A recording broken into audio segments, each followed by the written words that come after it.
സംസ്ഥാനത്ത് മഴ കനക്കും. ഇന്ന് എല്ലാ ജില്ലകളിലും മഴ മുന്നറിയിപ്പുണ്ട്. 6 ജില്ലകളിൽ ഓറഞ്ച് അലർട്ടും മറ്റുള്ള ജില്ലകളിൽ യെല്ലോ അലർട്ടുമാണ് ഉള്ളത്.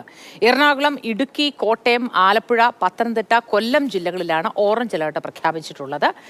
മലയോര തീരദേശ മേഖലയിൽ താമസിക്കുന്നവരൊക്കെയും ജാഗ്രത പാലിക്കണം. ഈ ഓറഞ്ച് അലർട്ടാണ് പ്രഖ്യാപിച്ചത് എങ്കിൽ പോലും ശ്രദ്ധിക്കുക, എവിടെയും ഗ്രീൻ അലർട്ട് ഇല്ല എന്നത് ശ്രദ്ധിക്കണം. മറ്റ് ജില്ലകളിലൊക്കെ യെല്ലോ അലർട്ടാണുള്ളത്. വളരെ ജാഗ്രതയോടെ തന്നെ ഇന്നത്തെ ദിവസം മുന്നോട്ട് പോകേണ്ടതുണ്ട്. കുറച്ച് ദിവസങ്ങളായി മഴയുണ്ടാവുമെന്ന് കാലാവസ്ഥാ നിരീക്ഷണ കേന്ദ്രം അറിയിച്ചിട്ടുമുണ്ട്. എറണാകുളം, ഇടുക്കി, കോട്ടയം, ആലപ്പുഴ, പത്തനംതിട്ട, കൊല്ലം ജില്ലകളിലാണ് ഓറഞ്ച് അലർട്ട്. മറ്റിടങ്ങളിലൊക്കെ യെല്ലോ അലർട്ടാണ് പ്രഖ്യാപിച്ചിട്ടുള്ളത്. എല്ലാവരും ജാഗ്രതയോടെ ഇരിക്കുക. രാവിലെ പുറത്തേക്കൊക്കെ ഇറങ്ങുമ്പോൾ വലിയ മഴയൊന്നും കാണുന്നില്ല എങ്കിൽ കൂടി ഒരു കുട എടുക്കാനോ റെയിൻകോട്ട് എടുക്കാനോ ഒന്നും മറക്കരുത്. കാര്യങ്ങളൊക്കെ ഭംഗിയായി ഗംഭീരമായി മുന്നോട്ട് പോട്ടെ.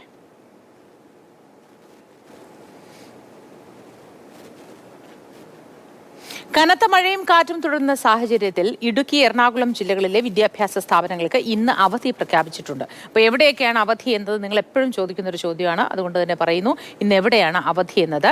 ഈ സാഹചര്യത്തിൽ ഇടുക്കി, എറണാകുളം ജില്ലകളിലെ വിദ്യാഭ്യാസ സ്ഥാപനങ്ങൾക്കാണ് അവധി പ്രഖ്യാപിച്ചിട്ടുള്ളത്. പ്രൊഫഷണൽ കോളേജുകൾ ഉൾപ്പെടെയുള്ള എല്ലാ വിദ്യാഭ്യാസ സ്ഥാപനങ്ങൾക്കും അവധി ബാധകമാണ്. കോട്ടയം ജില്ലയിലെ 3 താലൂക്കുകളിൽ പ്രവർത്തിക്കുന്ന വിദ്യാഭ്യാസ സ്ഥാപനങ്ങൾക്കും അവധി പ്രഖ്യാപിച്ചിട്ടുണ്ട്. കോട്ടയം, മീനച്ചിൽ, കാഞ്ഞിരപ്പള്ളി താലൂക്കുകളിലെ കോളേജുകൾക്ക് ഉൾപ്പെടെയാണ് അവധി. അതേസമയം മുൻ നിശ്ചയിച്ച പരീക്ഷകൾക്ക് മാറ്റമുണ്ടാവില്ല. അപ്പോൾ കോട്ടയം ജില്ലയിലെ 3 താലൂക്കുകൾക്കാണ് അവധിയുള്ളത്. പിന്നെ ഒന്ന് ഇടുക്കിയും എറണാകുളവുമാണ്.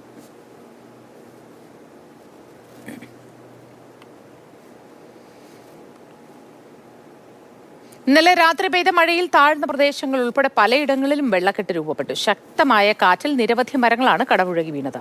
റിയ ബേബിയും ജിബിൻ ജേബിയും നിതിൻ തോമസും അഞ്ജന സുകുമാരനും നമുക്കൊപ്പം വിശദവിവരങ്ങളുമായി ചേരുന്നുണ്ട്. ആദ്യം റിയ ബേബിയിലേക്ക്. റിയ എറണാകുളത്ത് നിന്നാണ് വിശദവിവരങ്ങൾ നൽകുക. Riya, good morning. മഴ ശക്തമായി തന്നെ തുടരുന്നുണ്ടോ ഇപ്പോഴും? എറണാകുളം ജില്ലയിൽ അവധിയുമാണല്ലോ.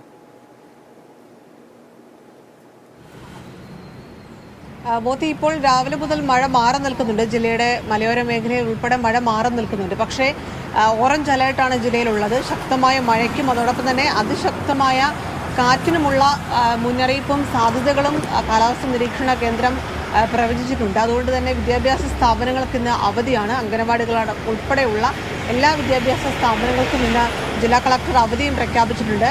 ഇന്നലെ രാത്രി അടക്കം കനത്ത മഴ കോതമംഗലം അതോടൊപ്പം തന്നെ ആലുവ അടക്കമുള്ള മേഖലയിലുണ്ടായിരുന്നു. ആലുവയിലും അതോടൊപ്പം തന്നെ പലയിടങ്ങളിലുമൊക്കെ ഫോർട്ട് കൊച്ചി അടക്കമുള്ള മേഖലയിലൊക്കെ രാത്രിയിലെ കാറ്റിലും മഴയിലുമൊക്കെ മരങ്ങൾ കടപുഴകി വീഴുന്ന ഒരു സാഹചര്യമുണ്ട്. ആർക്കും ഇതുവരെ ആളപായമോ അല്ലെങ്കിൽ പരിക്കുകളോ ഒന്നും റിപ്പോർട്ട് ചെയ്തിട്ടില്ല. പക്ഷേ ദേശീയപാതയിൽ ഉൾപ്പെടെ ഇന്നലെ രാത്രിയോടുകൂടി മരം റോഡിലേക്ക് വീഴുന്ന ഒരു സാഹചര്യമുണ്ട്. എന്തായാലും അതീവ ജാഗ്രത പുലർത്താൻ ജില്ലാ കളക്ടർ ഉൾപ്പെടെ നിർദ്ദേശം കൊടുത്തിട്ടുണ്ട്. എറണാകുളം ജില്ലയുടെ തീരമേഖലയിലും സമാനമായ മുന്നറിയിപ്പ് നിലനിൽക്കുന്നുണ്ട്. കടൽ പ്രക്ഷുബ്ധമാകാനുള്ള സാധ്യതയുണ്ട്. അതുകൊണ്ട് തന്നെ കടൽ ഓരോ മേഖലയിലുള്ളവരും ജാഗ്രത പുലർത്തണമെന്ന മുന്നറിയിപ്പുണ്ട്. എന്തായാലും നിലവിൽ എറണാകുളം ജില്ലയിൽ പരക്കെ മഴ മാറി നിൽക്കുന്നുണ്ട്. നഗരപ്രദേശങ്ങളിലും അതോടൊപ്പം തന്നെ മലയോര മേഖലയിലും ഒക്കെ മഴ മാറി നിൽക്കുന്നുണ്ട്. പക്ഷേ ജനങ്ങൾ ജാഗ്രത തുടരണം. കാരണം ഓറഞ്ച് തീർച്ചയായിട്ടും റിയ, ഇതൊക്കെയാണെങ്കിലും ജനങ്ങൾ ജാഗ്രത പുലർത്തണം, ശ്രദ്ധിക്കണം. ശക്തമായ കാറ്റിനും മഴയ്ക്കും തന്നെയാണ് സാധ്യത. അല്പസമയത്തേക്ക് മഴ മാറി നിൽക്കുന്നത് നിങ്ങൾ കാര്യമാക്കേണ്ട കാര്യമില്ല എന്നാണ് റിയ പറയുന്നത്. ജിബിൻ ജേബിയുണ്ട് നമുക്ക് തിരുവനന്തപുരത്ത് നിന്നും. Jibin, good morning. തിരുവനന്തപുരം ജില്ലയുടെ വിവിധ ഭാഗങ്ങളിൽ ശക്തമായ മഴ കഴിഞ്ഞ രാത്രിയിലും ഒക്കെ ഉണ്ടായിരുന്നു, കാറ്റും ഉണ്ട്. എന്താണ് ഇന്നത്തെ മുന്നറിയിപ്പുകൾ? ഇവിടെ മറ്റ് സ്ഥലങ്ങളിലൊക്കെ ശക്തമായി തന്നെ നിലവിലും മഴയുണ്ടോ? മോത്തി, തിരുവനന്തപുരം ജില്ലയിൽ നിലവിൽ ഇന്നും നാളെയും യെല്ലോ അലർട്ട് മാത്രമാണുള്ളത്. പക്ഷേ തിരുവനന്തപുരം നഗരത്തിലും ഗ്രാമപ്രദേശങ്ങളിലൊക്കെ കഴിഞ്ഞ ദിവസം രാത്രിയിലും അതിശക്തമായ മഴ പല ഭാഗങ്ങളിൽ ലഭിച്ചിരുന്നു. പക്ഷേ ഇടവിട്ടുള്ള മഴയായതുകൊണ്ട് തന്നെ അത്തരത്തിലുള്ള വെള്ളക്കെട്ടോ അല്ലെങ്കിൽ മറ്റു പ്രശ്നങ്ങളൊന്നും തന്നെ നിലവിലുണ്ടായിട്ടില്ല. പക്ഷേ വലിയ രീതിയിലുള്ള ഒരു ജാഗ്രതാ നിർദ്ദേശം കാലാവസ്ഥാ നിരീക്ഷണ വകുപ്പ് പുറപ്പെടുവിച്ചിട്ടുണ്ട്. കാരണം മറ്റ് അത്യാവശ്യ ആവശ്യങ്ങളില്ലാതെ ഈ മലയോര മേഖലയ്ക്കുള്ള യാത്രകൾ ഒഴിവാക്കണമെന്നും അതുപോലെ തന്നെ തീരദേശ മേഖലയിലേക്ക് പോകുന്നവർ ശക്തമായ തിരയുള്ളതിനാൽ അവിടെ ജാഗ്രത പുലർത്തണം. പ്രത്യേകിച്ച് കഴിഞ്ഞ ദിവസം കർക്കിടക സമയത്ത് പോലും വർക്കലയിലും ശംഖുമുഖത്തും ഒക്കെ വലിയ രീതിയിലുള്ള തിരമാലകൾ അടിക്കുന്ന സാഹചര്യം ഉണ്ടായിരുന്നു. ഇതിൽ 2 പേര് വർക്കലയിൽ നിന്ന് തന്നെ 2 പേരെ ആശുപത്രിയിലേക്ക് മാറ്റുന്ന ഒരു സാഹചര്യം ഉണ്ടായിരുന്നു. അതുകൊണ്ട് തന്നെ തീരദേശ മേഖലയിലേക്ക് പോകുന്നവരും ജാഗ്രത പുലർത്തണമെന്നുള്ള ഒരു നിർദ്ദേശമാണ് കാലാവസ്ഥാ നിരീക്ഷണ വകുപ്പ് നൽകിയിട്ടുള്ളത്. എന്തായാലും ഇടവിട്ടുള്ള മഴയായതുകൊണ്ട് തന്നെ നിലവിൽ തിരുവനന്തപുരം ജില്ലയിൽ മറ്റു പ്രശ്നങ്ങളൊന്നും തന്നെ റിപ്പോർട്ട് ചെയ്തിരിക്കാം. മോത്തി, ശരി. നിതിൻ തോമസ് ചേരുന്നുണ്ട് വിവരങ്ങളുമായി. Nithin, good morning. എങ്ങനെയാണ് മഴയുടെ നിലവിലുള്ള അവസ്ഥ? ശക്തമായ മഴയുണ്ടോ? കാറ്റിനും മഴയ്ക്കും ഒക്കെ സാധ്യതയുണ്ടെന്ന് പറയുന്നുണ്ട്. വിശദവിവരങ്ങൾ എന്തൊക്കെ നിതിൻ? Good morning Moti. പുലർച്ചെ മുതൽ ഇടുക്കി ജില്ലയിലെ സ്ഥിതി ശാന്തമാണെന്ന് പറയാം.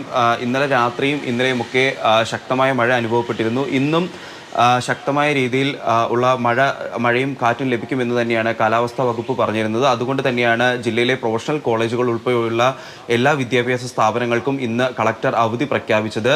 ഇന്ന് ജില്ലയിൽ ഓറഞ്ച് അലേർട്ടുമാണ്. പക്ഷേ പുലർച്ചെ മുതൽ മലയോര മേഖലകളിലും നഗരപ്രദേശങ്ങളിലും എല്ലാം തന്നെ മഴ ഒന്ന് ശാന്തമായ രീതിയാണ് പൊയ്ക്കൊണ്ടിരിക്കുന്നത്. പക്ഷേ ഈ ഇടുക്കി ജില്ലയെ സംബന്ധിച്ച് എപ്പോഴും ഇടവിട്ട മഴകളാണ് ലഭിക്കുക. ഈ ഇടവിട്ട് പെയ്യുന്ന മഴകൾ ശക്തമായും അതുപോലെ തന്നെ ശക്തമായ കാറ്റും ലഭിക്കാറുണ്ട്. ഇന്നലെ തന്നെ ശക്തമായ കാറ്റിൽ പലയിടത്തും മരം കടപുഴകി വീഴുന്ന അവസ്ഥയും അതുപോലെ തന്നെ റോഡിലൊക്കെ തന്നെ മണ്ണ് ഇടിഞ്ഞു വീണ നിർമ്മാണത്തിലിരിക്കുന്ന റോഡിൽ ഉൾപ്പെടെ സംരക്ഷണ ഭിത്തി ഉൾപ്പെടെയുള്ള മണ്ണ് ഇടിഞ്ഞു വീഴുന്ന ഒരു അവസ്ഥയും ഉണ്ടായിരുന്നു. അത്തരത്തിൽ ശക്തമായ ഒരു മഴയ്ക്കും കാറ്റിനും സാധ്യതയുണ്ട്. അതിനാൽ തന്നെയാണ് വിനോദസഞ്ചാര മേഖലയിലേക്കൊക്കെ നിയന്ത്രണം ഏർപ്പെടുത്തിയിട്ടുണ്ടോ നിതിൻ? നിലവിൽ വിനോദസഞ്ചാര മേഖലകളിൽ വിലക്ക് ഏർപ്പെടുത്തിയിട്ടില്ല. വിനോദസഞ്ചാര മേഖലകളൊക്കെ തന്നെ തുറന്ന് പ്രവർത്തിക്കുന്നുണ്ട്. പക്ഷേ ഈ ഒരു സാഹചര്യത്തിൽ ജില്ലയിലെ വിനോദസഞ്ചാര മേഖലകളിലേക്കൊക്കെ വരുന്നതിനൊക്കെ തന്നെ അപകടാവസ്ഥകളുണ്ട്. പക്ഷേ ഒരു മഴ അല്ലെങ്കിൽ ശക്തമായ കാറ്റ് വരുന്നതേ ഉള്ളൂ. അതുകൊണ്ടായിരിക്കാം ഒരുപക്ഷെ ഈ വിനോദസഞ്ചാര മേഖലകളിലൊക്കെ തന്നെ തുറന്ന് പ്രവർത്തിക്കുന്നത് നിലവിൽ. ശരി നിതിൻ. കോഴിക്കോട് നിന്ന് അഞ്ജന സുകുമാരൻ കൂടി നമുക്കിപ്പം വിശദവിവരങ്ങളുമായി ചേരുന്നു. Anjana, good morning. കോഴിക്കോട് മേഖലയിൽ, മലബാർ മേഖലയിലൊക്കെ മഴ ശക്തമായി തന്നെ ഉണ്ടോ? വലിയ കാറ്റിന് സാധ്യതയുണ്ടെന്നൊക്കെ പറയുന്നുണ്ട് കാലാവസ്ഥാ നിരീക്ഷണ കേന്ദ്രം. ഇപ്പോൾ മഴയുണ്ടോ? Moti, good morning. ജില്ലയെ സംബന്ധിച്ചിടത്തോളം കാലാവസ്ഥാ നിരീക്ഷണ വകുപ്പ് ഇന്ന് യെല്ലോ അലർട്ടാണ് പുറപ്പെടുവിച്ചിട്ടുള്ളത്. ജില്ലയിലെ മലയോര മേഖലകളിലും അതോടൊപ്പം തന്നെ തീരദേശ മേഖലയിലും നഗരപ്രദേശങ്ങളിലും മഴ രാത്രിയോടെ തന്നെ തുടങ്ങിയിട്ടുണ്ട്.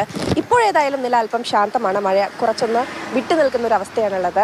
ഏതായാലും രാത്രിയിലൊക്കെ തന്നെയും തീരദേശ മേഖലകളിലും നഗരപ്രദേശങ്ങളിലും മഴ ഉണ്ടായിരുന്നു. ശക്തമായ മഴയൊന്നുമല്ല. പക്ഷേ നഗരപ്രദേശങ്ങളെയും അതോടൊപ്പം തന്നെ തീരപ്രദേശങ്ങളെയും സംബന്ധിച്ച് മലയോര മേഖലകളെ താരതമ്യം ചെയ്യുമ്പോൾ മലയോര മേഖലകളിൽ രാത്രിയിൽ കനത്ത മഴ ലഭിച്ചിരുന്നു. ഏതായാലും ജില്ലയുടെ മലയോര മേഖലകളിലൊക്കെ തന്നെയും ജാഗ്രതാ മുന്നറിയിപ്പ് ഭരണകൂടം പുറപ്പെടുവിച്ചിട്ടുണ്ട്. കുറ്റ്യാടി, താമരശ്ശേരി, അതോടൊപ്പം നാദാപുരം, വിലങ്ങാട് തുടങ്ങിയ മേഖലകളിലൊക്കെ മഴ ശക്തമാകാനുള്ളൊരു സാധ്യത നിരീക്ഷണം പറയുന്നുണ്ട്.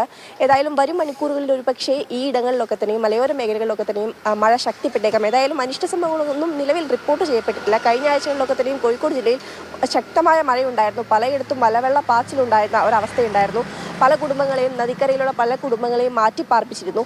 ഇന്നേതായാലും ഇപ്പോൾ മഴയൊന്ന് വിട്ടു നിൽക്കുന്ന രീതിയാണ്. ഒരുപക്ഷെ വരും മണിക്കൂറുകളിൽ ഈ മലയോര മേഖലകളിലൊക്കെ തന്നെയും മഴ ശക്തിപ്പെടാനുള്ളൊരു സാധ്യതയുണ്ട്. ഏതായാലും ജാഗ്രത പുറപ്പെടുവിച്ചിട്ടുണ്ട്. അതോടൊപ്പം തന്നെ തീരദേശ മേഖലയിലുള്ളവർക്കും ജാഗ്രത നൽകിയിട്ടുണ്ട്. കടൽ പ്രക്ഷുബ്ധമാകാനുള്ളൊരു സാധ്യത കണക്കിലെടുത്തുകൊണ്ട് തീരദേശ മേഖലയിൽ ഉൾപ്പെടെ ജാഗ്രത പുറപ്പെടുവിച്ചിട്ടുണ്ട്. ഏതായാലും ജില്ലയിൽ ഇന്ന് യെല്ലോ അലേർട്ടാണുള്ളത്. ഒരുപക്ഷെ വരും മണിക്കൂറുകളിൽ മഴ ശക്തിപ്പെട്ടേക്കാം. മോദി.